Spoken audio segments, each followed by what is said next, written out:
Playing with computers isn't a real job. Jessica's voice dripped with disdain as she looked around my small home office. When are you going to grow up and get a real career like your brother? I bit my tongue, fighting back the urge to defend myself. I'm Sophia Walker, 28 years old, and according to my sister-in-law, I'm the family disappointment, the one who wastes time coding instead of pursuing a respectable career. Some of us actually work in offices, wearing proper clothes, making real money, Jessica continued, gesturing at her designer suit. She always made sure to wear her most expensive outfits when visiting, as if her Prada handbag somehow proved her superiority.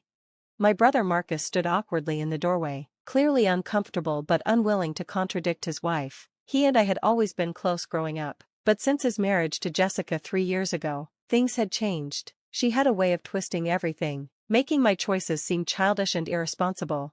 I do work in an office, I replied calmly, gesturing to my dual monitors and professional setup. It's just at home. Jessica rolled her eyes. Please, sitting in your pajamas all day isn't work. How much can you possibly make doing whatever this is? She waved dismissively at my screens, where lines of code scrolled past.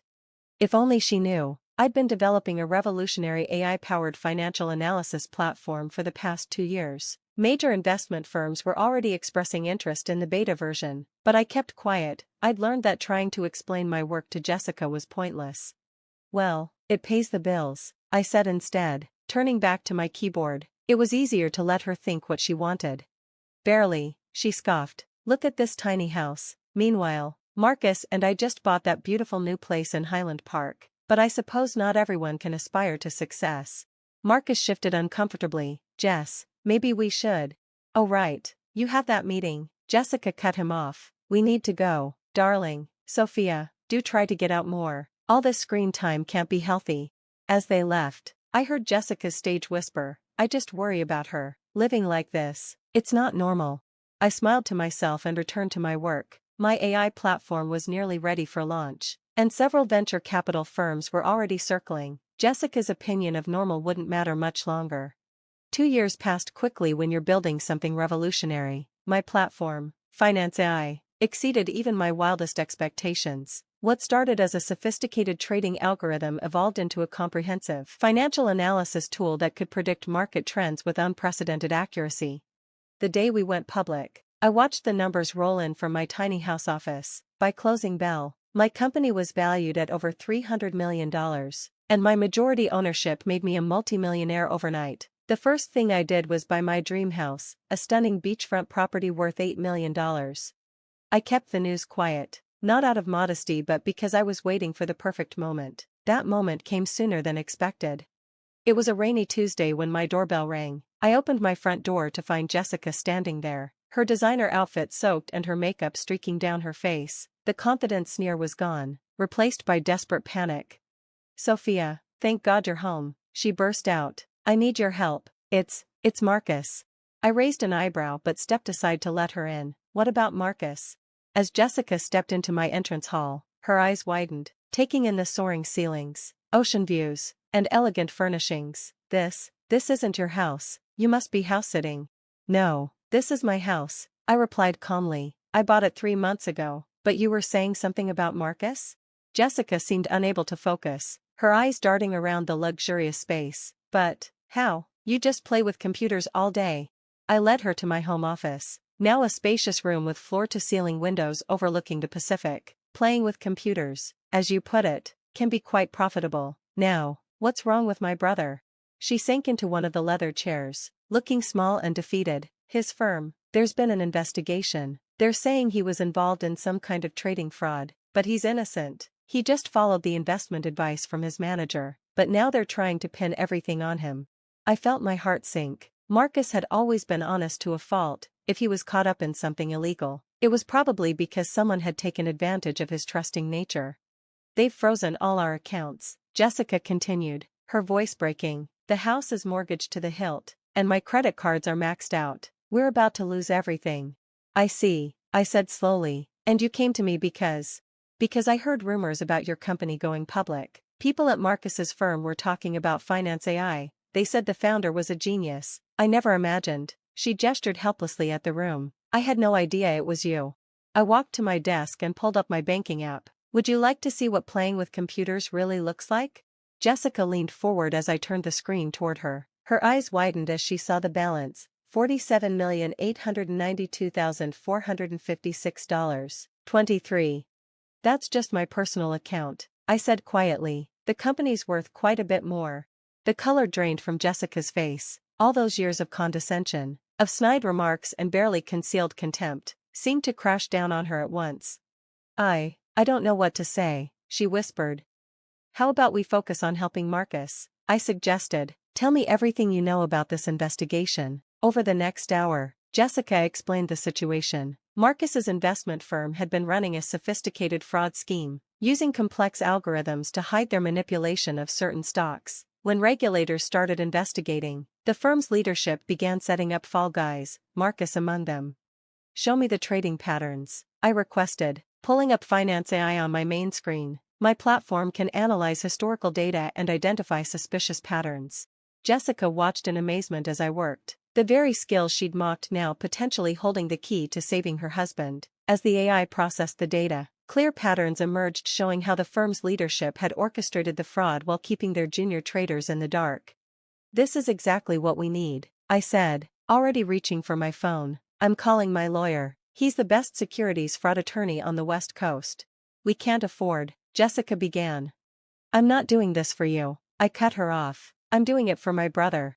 The next few weeks were intense. My legal team worked tirelessly, using the evidence uncovered by Finance AI to prove Marcus's innocence. The firm's leadership tried to fight back, but they couldn't argue with the data. One by one, the real perpetrators were exposed. Marcus was fully cleared of any wrongdoing. Not only that, but as a whistleblower, he was entitled to a significant settlement from the firm. He came to visit me as soon as the case was resolved. I can't believe you did all this, he said, hugging me tight, and I can't believe I never knew how successful you'd become. Why didn't you tell me? Would you have believed me? I asked gently, or would you have listened to Jessica?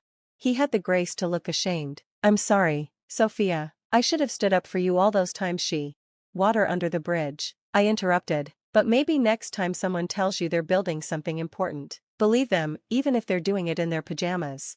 Marcus laughed, then grew serious. Jessica's been different since all this happened. Humbled, I guess. She wanted to come apologize, but she was too embarrassed. Give her time, I suggested. Sometimes people need to learn things the hard way. That conversation was 6 months ago. Since then, a lot has changed. Marcus left his old firm and now heads up Finance AI's risk management division. Turns out his experience with financial fraud makes him excellent at preventing it. His marriage to Jessica has improved now that the pressure of maintaining appearances has lifted. Jessica did eventually come to apologize properly. It was awkward and stilted, but sincere. She's still learning to relate to people without the shield of superiority she used to hide behind, but she's trying. Last week, she even asked me to teach her some basic coding. My tiny house has become a vacation rental property, a successful one, thanks to its prime location near Silicon Valley. Sometimes when I visit, I sit in my old home office and remember Jessica's sneering comments. It's a good reminder that success doesn't always look the way people expect it to. The beach house has become a gathering place for family events. During our last barbecue, I overheard Jessica telling a newcomer, my sister-in-law? Oh, she's brilliant. She revolutionized financial technology while working from home.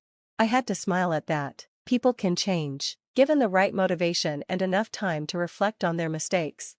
My company continues to grow, with new applications for the AI platform being discovered regularly. We're expanding into other sectors, and the value of my playing with computers increases daily. But the real value isn't in the bank balance or the beachfront property, it's in the lessons learned about judgment, perseverance, and the importance of believing in yourself even when others don't. Marcus and Jessica now live in a modest but comfortable house, one they can actually afford. Jessica sold most of her designer clothes and handbags to help with their fresh start. She still dresses well, but there's less emphasis on labels and more on substance. Last month, she approached me with an idea for a fashion-focused AI application. I know I don't know much about technology, she admitted, but I do know fashion retail. Would you be willing to mentor me? It was a moment of perfect irony, the woman who once mocked my career choice now wanting to follow a similar path. But instead of throwing her past attitudes in her face, I agreed to help. Sometimes the best revenge is simply becoming the person others said you couldn't be.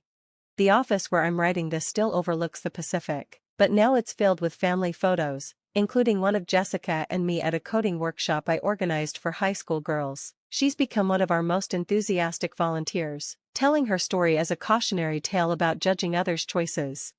My brother stops by almost daily, usually with coffee and an update on the latest financial trends he spotted. Our relationship is stronger than ever, built on mutual respect and understanding rather than obligation. Even Mom, who once worried about my unconventional career choice, now proudly tells her friends about her daughter, the tech entrepreneur.